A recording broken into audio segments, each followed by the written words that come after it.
ये 8 लक्षण प्रकट होने लगते हैं जिसके ऊपर प्रभु की कृपा होती है। हमारे ऊपर प्रभु की कृपा है, ये हम कैसे पहचाने? तो ये 8 लक्षण प्रकट होने लगते हैं जिस पर हरिजू की प्रियाजू की कृपा है। पहला, घोर अपराध करने वाले के प्रति भी दया की भावना, शांति पहला लक्षण है। भाव में भी पहले शांत भाव है। हमारे ऊपर श्री हरिजू की कृपा है, इसकी पहचान ये 8 लक्षण। पहला, शांति, अर्थात घोर अपराधी के प्रति भी गुस्सा ना क्षमा करना, ये हरि की कृपा का लक्षण है।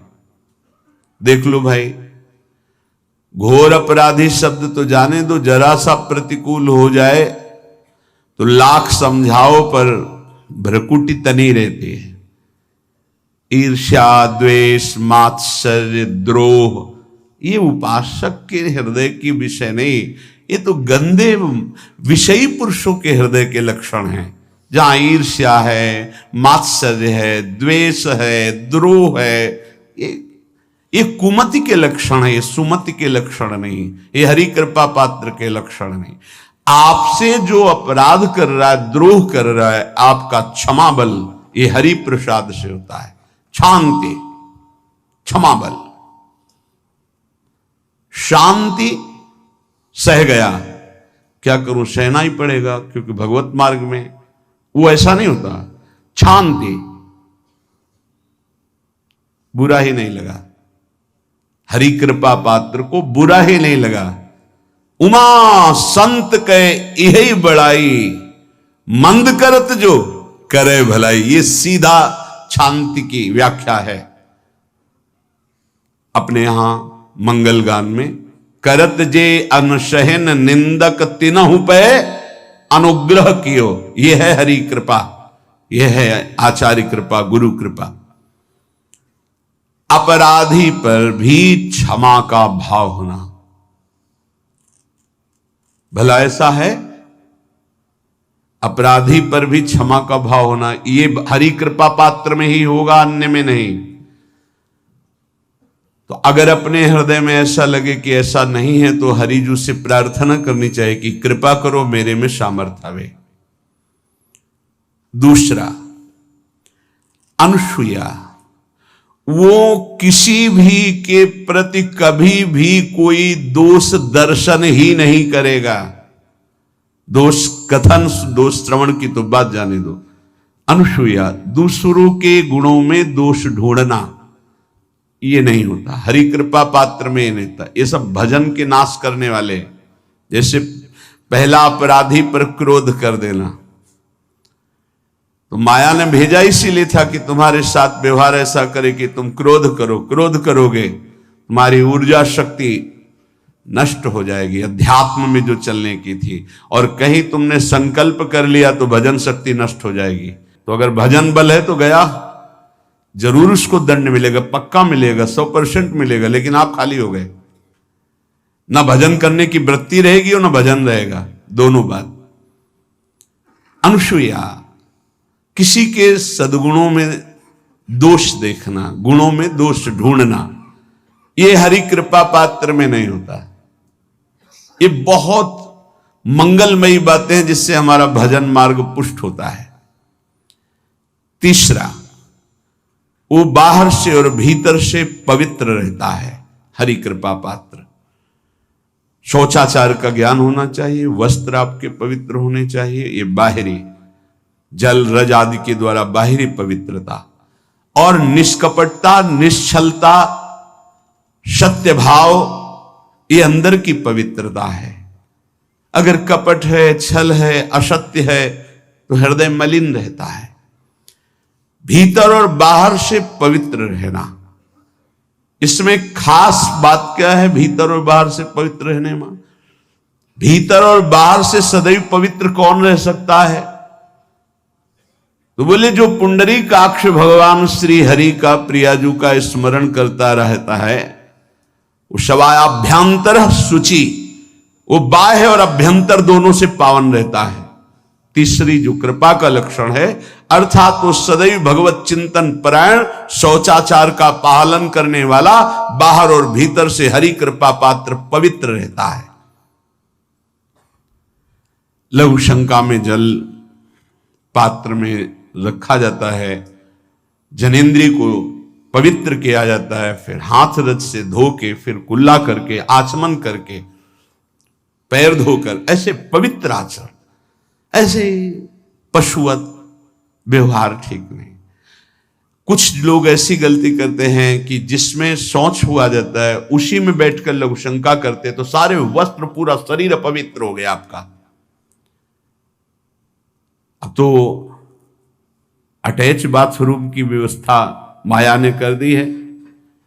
हमें लगता है कि शौचालय अलग होना चाहिए और स्नान गृह अलग होना चाहिए, थोड़ा ही चाहे भेद हो, अंतराय होना चाहिए पवित्रता के लिए। अब ये शौचालय है, यही स्नान करना है, यही लघु शंका करनी है, तो पवित्रता का निर्वाह नहीं हो पाता। यदि जिस उस जगह आप शौच करते हैं, जो बैठकर उसी पे बैठ के लघु शंका करते हैं, तो आपको पूरा वस्त्र सहित स्नान करना चाहिए पवित्रता के, तभी बुद्धि भ्रष्ट हो जाती है। आपको मंत्र का निरंतर चलना ये कठिन पड़ जाएगा। पवित्रता का निर्वाह करो। देह राग मिटने के बाद एक स्थिति आती है, अवधूत स्थिति, उसमें फिर शरीर की पवित्रता का कोई संबंध नहीं रह जाता। पर अभी तो संबंध है ना देह भाव से, तो बहुत होश से लघु शंका ऐसे करें कि आपके पैरों में, वस्त्रों में छिट्टी ना पड़े, पवित्र रहें। हर समय हमें पवित्र मंत्र जपना है, नाम जपना है, श्री की सेवा में रहना है। बहुत जल्दीबाजी खड़े खड़े लघु शंका की, छिट्टियां पड़ रही, बस ऐसे चल दिए, वो पशुवत आचरण भगवत मार्ग में नहीं चल पाओगे। वो अंदर तुम्हारे व्याकुलता पैदा करता रहेगा, भोगों की, संसार की। शौचाचार का बहुत बड़ा फल है, शरीर राग छूट जाएगा। ये बात समझ लो, शरीर राग छूट जाएगा। शरीर संबंधी पवित्रता शरीर राग छुड़ा देती है, आंतरिक रहस्य है ये। चौथा, ऐसे कार्यों का अनुष्ठान न करे जिनमें हमारा भजन छूटता है, जिनमें सत्य छूटता है, जिनमें भगवत भाव छूटता है। जैसे आपके ऊपर कृपा हुई, आप भगवत मार्ग में चल रहे हैं, अब आप ऐसे संसारिक कार्यों का अनुष्ठान कर रहे हैं जिनमें आपकी चित्तवृत्ति बिल्कुल भगवत विमुख हो रही, तो जीवन का लाभ क्या होगा? लाभ तो है भगवत स्मरण सहित। इसी की मानो टीका है, छठदम शील बिरत बहु कर्मा, निरत निरंतर सज्जन धर्मा। शीलवान और ऐसे कर्मों से विरत जिनसे भगवत विस्मरण होता है, जो सज्जन पुरुषों के द्वारा धर्मानुष्ठान होते हुए उन्हीं का अनुष्ठान, ऐसे कर्मों में ना जाए जिससे भगवत विस्मरण होता है। जैसे कल एक ने प्रश्न किया कि मैं खाता तो नहीं हूं, लेकिन मांस के दुकान में मांस बेचता हूं, होटल आदमी, क्या उचित है? ये उचित कैसे हो सकता है? तुम और भी तो व्यापार कर सकते हो। जरूरी है धर्म का पालन करने की इच्छा करते हो, धर्म आचरण करते हो, ऐसा नहीं। तो विरत बहुकर्मा, उन कर्मों से हमें विरत रहना है जो हमारे धर्म के विरुद्ध है, जो भजन के विरुद्ध है। हरि कृपा पात्र ऐसे कर्मों का अनुष्ठान कर ही नहीं सकता। और शारीरिक श्रम इतना जिससे हमारा भजन का तार ना टूटे। जब भजन का अभ्यास किया जाता है तो हर कार्य को सुचारू रूप से करते हुए एकाग्रता भजन में रखी जाती है। हम वो कार्य जल्दी से कर ही नहीं सकते जिसमें भजन छूट जाए और कार्य पूरा हो। नहीं, हम कार्य करेंगे, हमें छोड़ दीजिए, हम अपने चिंतन से युक्त होते ही बिल्कुल कार्य करेंगे। जैसे कई साधक हैं, उपासक हैं, बड़े अच्छे उपासक हैं, उनको आप कार्य दीजिए कि आप पानी गर्म कर दीजिए, पात्र बहुत सुंदर साफ होगा, पानी बहुत गर्म, लेकिन आप कह दीजिए कि 5 मिनट में गर्म करके ले, तो उनसे असंभव नहीं होगा। छोड़ दीजिए उनको आप, वो मतलब ऐसा कार्य करेंगे प्रशंसनीय, पर वो समय से उनका एक सिद्धांत है, बहुत अच्छा लगता है। और अपने को पता है कि इससे जल्दीबाजी नहीं होनी, पात्र मार्जन करना है, छोड़ दीजिए, आप उसको टोकिएगा नहीं, आप जल्दी मांझ के, उससे नहीं होने वाला।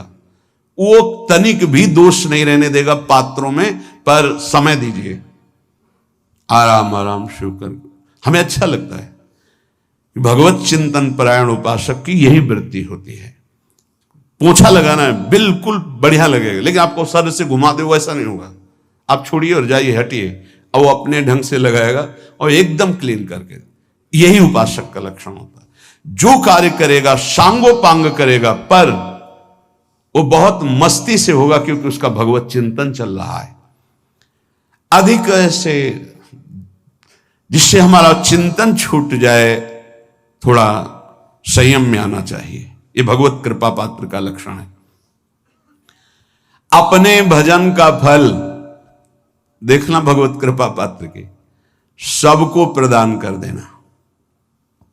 हिम्मत है, अपने भजन, इतनी मेहनत से किया हुआ भजन, भजन होने के बाद, हे प्रभु इस भजन का फल हो, सर्वे भवन्तु सुखिना सर्वे सन्तु निरामया। यहां तो कहते महाराज, एक माला रोज आपके लिए करता हूं कि आपकी बीमारी ठीक रहे, तो शेष किसके लिए करते हो प्रभु? शेष क्या? अगर इष्ट और गुरु के लिए तुम्हारा है कि एक माला करते, तो फिर इतनी माला करते तो हमें क्या होगा? सब आपको दे देंगे तो हमें क्या होगा? तभी भजन का रहस्य नहीं जाना। सबके मंगल के लिए अपने भजन को समर्पित कर देना। देखो भाई भजनानंदी, भजन में अरुचि होने लगेगी? नहीं होने लगेगी। सुबह से शाम तक पसीना चुआए हम, और भजन का फल दे दे सबको। तो इसका रहस्य बताते हैं। सबको जे भी कहा सर्वे भवन्तु सुखिना, तो सर्वत्र विराजमान भगवान वही पलटकर अनंत रूपों में आपके ऊपर बरस पड़ेंगे। ये आंतरिक रहस्य है। हमने जो भजन किया वो एक सीमा में था, जब हमने संपूर्ण विश्व को दे दिया तो असीम बनकर वापस हुआ। ये भाव न समझ में, अगर ये भाव न कहे तो एकदम लगे हम अपना भजन क्यों दे दें सबको। उस सर्वात्मा में विराजमान जो हमारा प्रभु है, उसी को समर्पित कर। सर्वे भवन्तु सुखिना, तो वो सब पलटकर सब जगह से वापस आया, सबका आशीर्वाद आया, और वो महान बनता चला गया। ये लाभ है, आंतरिक लाभ है। अगर तुम्हारा भाव ऐसा न बनता हो तो आप प्रभु को तो अर्पित करते ही है ना, तो वही प्रभु सब में विराजमान है। ऐसा भाव करके सर्वात्म स्वरूप भगवान को हमारा भजन समर्पित है। सब रूपों में प्रभु विराजमान है। ये हरि कृपा पात्र का लक्षण चल रहा है। और छठवां, अपने भजन से अपने लिए कुछ भी ना चाहना, और दूसरों की तो बात जाने दो, दूसरों से कुछ ना चाहना ये तो ठीक है। अपने भजन से अपने लिए कुछ ना चाहना है हिम्मत। देखो ये हरि कृपा पात्र में हिम्मत होती है। अपना भजन अपने प्रयोग में ना लाना, इसका भी आंतरिक रहस्य है। अपने प्रयोग में आप शरीर को लेकर के बोलेंगे, अगर स्वरूप को लेकर तो प्रयोग की कोई वहां जरूरत ही नहीं। स्वरूप पूर्ण काम है, वहां कोई अभाव नहीं। जब आप कोई भाव अपने लिए करेंगे तो देह भाव होगा। देह भाव से किसी विषय की मांग होगी। विषय पूर्ति भजन का फल नहीं होता, भजन का फल होता विषय निवृत्ति। बहुत जोर की बात है, कैसे समझ में आए? अपने भजन का भी फल अपने लिए नहीं, दूसरों से कुछ चाह रखना तो बात ही जाने दो। भजन से भी कोई अन्य सुख की चाह नहीं हुई। क्या चाहिए? भजन ही बनता रहे, भजन का फल भजन बनता रहे, खूब निरंतर जप करते रहे। सातवां, किसी भी मान सम्मान कीर्ति पद प्रतिष्ठा के मिलने पर हृदय का असंतुष्ट हो जाना, यह हरि कृपा पात्र का लक्षण होता है।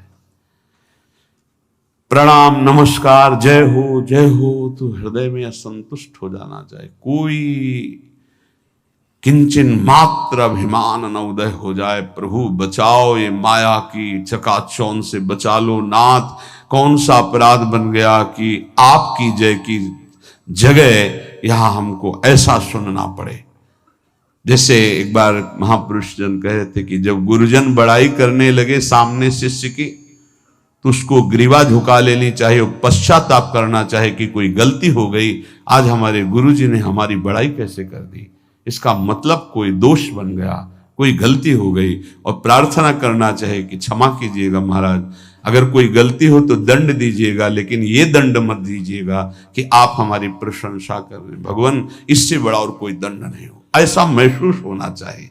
सम्मानम कल्याति घोर गरलम, ये हरि कृपा पात्र का लक्षण है। नीचापमानम सुधा, नीच पुरुषों द्वारा किया हुआ अपमान अमृत के समान लगे और सम्मान विष के समान लगे। मान प्रतिष्ठा कीर्ति जिसके लिए बड़े बड़े लालायित रहते, हरि कृपा पात्र को विष की तरह चुभती है। और 8वां, किसी भी प्राणी समुदाय से संबंध ना रखते हुए सब पर दया की भावना, सब पर कृपा की भावना, सब पर करुणा मैत्री, पर किसी से ममता नहीं। ये सूत्र बहुत व्यवहार में प्रयोग करने योग्य है। सबसे करुणा और मैत्री, पर किसी से ममता नहीं। करुणा तो करी भरत जी ने, मैत्री भी की मृग से, पर ममता रहित नहीं रहे। ममता कर ली तो अगला जन्म हिरण का हो गया।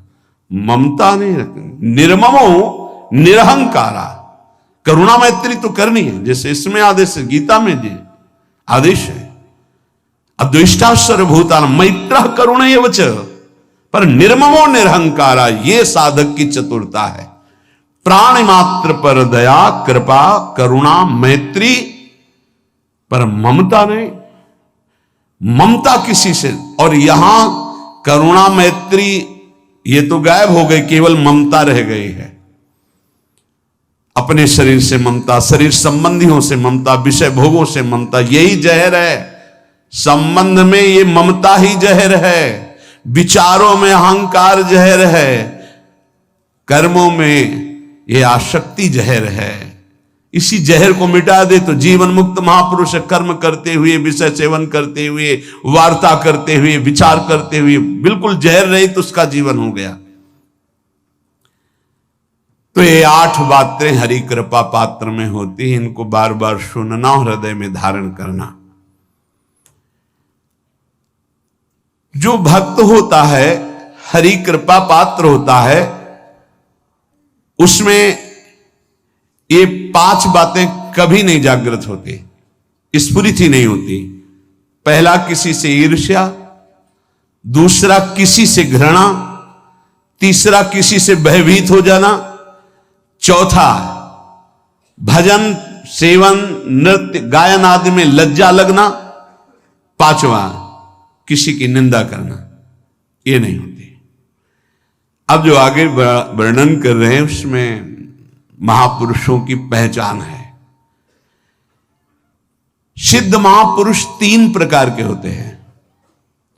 एक होते हैं आचार्य कोटि के, सात्विक विचार वाले, एक होते हैं भ्रष्ट आचरण वाले, एक होते पिशाचाचरण वाले, और तीनों सिद्ध हैं।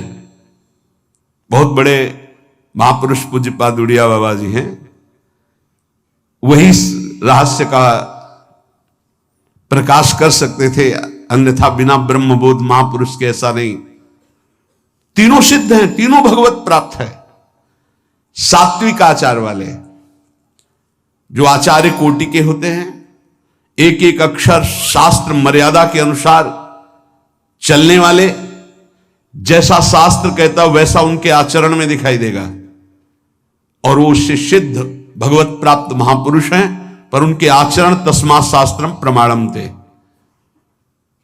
दूसरे भ्रष्टाचार, ऐसों को पहचान पाना बहुत कठिन होगा। भेष मलिन, आचरण मलिन। जैसे आप में कोई पुराना हो तो शायद जान पाएगा, भगवान दास नाम के एक संत इसी चौराहे पे रहते थे। ये जो चौराहा है, कभी नंगे पड़े रहते थे, कभी वो पा रहे उनके साथ कुत्ता पा रहा है, कभी नाली का पानी पी रहे हैं, और भगवत प्राप्त महापुरुष थे। इसकी पहचान स्वयं की।